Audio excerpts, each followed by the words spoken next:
Read the question. It is depend on based on Kepler's law.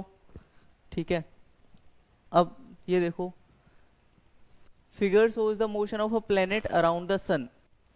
ये sun है हमारे पास, ठीक है, इसके अराउंड एक मोशन है प्लेनेट का in an elliptical orbit with sun at the focus.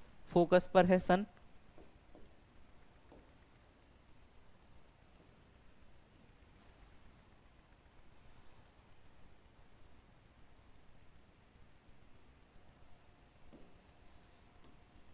ठीक है,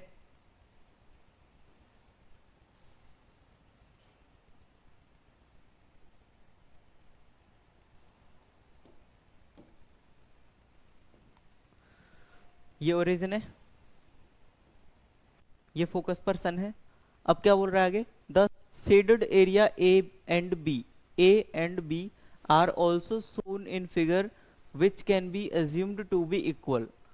ये इंपॉर्टेंट है, assumed to be equal.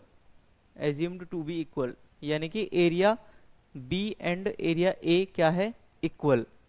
If T1 and T2 represent the time period of planet to move from A to B and D to C. A to B में कितना चला, T1 time, और D to सी में T2 time. तो relation बताना है T1 और T2 में. अब ये केपलर का लॉ है एक, कि इक्वल इंटरवल ऑफ टाइम्स में इक्वल एरिया स्वेप्ट करता है कोई भी प्लेनेट जब एक इलिप्टिकल ऑर्बिट में रोटेट कर रहा हो. ठीक है, तो जब ये एरिया इक्वल है तो टाइम पीरियड क्या होंगे, equal by the law of Kepler's. ठीक है, तो T1 should be equal to T2.